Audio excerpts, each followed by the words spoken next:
নন্দিনী দি, ও দিদি কি হলো? আরে তখন থেকে ডাকছি, শুনবে তো? ভিডিওতে একটু তোমার মুখটা দেখাও, আমার 500টা সাবস্ক্রাইবার আছে। আমি হোটেল খুলতে যাচ্ছি, দেরি হয়ে যাবে। আরে পরে খুলবে হোটেল, দাঁড়াও তো। না না, তোমরা শুধু আমার ভিডিও করতে আসো, কেউ খেতে আসো না। আচ্ছা, 1 প্লেট ভাত দিয়ে দিও। আরে একটু দাঁড়া, আজ ব্লগ বানিয়েই বাড়ি যাবো। আমি নন্দিনীদের ফ্যান, আমার দিদিকে বিরক্ত করেছে। 1 2 3 4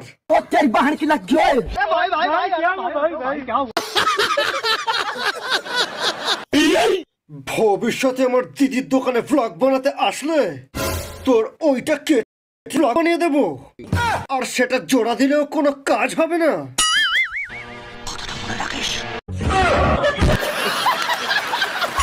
তুমি ব্লগারদের ভিডিও বানাতে দিচ্ছ না কেন? ভিডিও বানাতে গেলে আমার হোটেলকে চালাবে। শুনেছি তোমাকে নিয়ে যারা ভিডিও বানাচ্ছে তাদের অনেক ভিউজ হচ্ছে।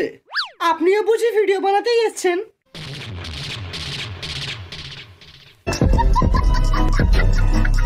শেষমেশ বন্দে ভারত এক্সপ্রেসে উঠলাম, এবার ভ্লগ বানাতে হবে, টিকিটের টাকাটাও তো তুলতে হবে। এমন ভ্লগ বানাতে হবে যেটা কেউ বানায়নি। ও বাথরুম বানাই আর পাবলিকের কাছে রিয়াকশন নিই ওদের কেমন লাগছে বাথরুম করে। কোন বাথরুমের শো চলছে? বলছি ম্যাডাম, আপনার কেমন লাগলো বাথরুম করে? অসভ্য ছোট লোক কথা না, লজ্জা লাগে না?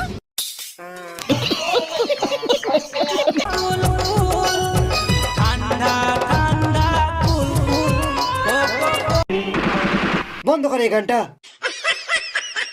এই গানটা শুনলেই আমার ঠান্ডা লেগে যাচ্ছে। বিয়ের আগে তো কত বলতিস তুমি আমায় সাবান মাখিয়ে দেবে, আমার মাথা মুছে দেবে, এখন ঠান্ডা জলে এত ভয়।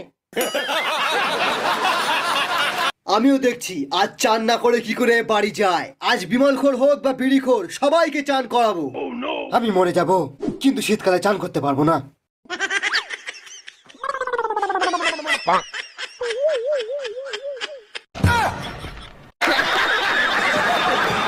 আয়না চলে দরজা খুলে লাগিছে।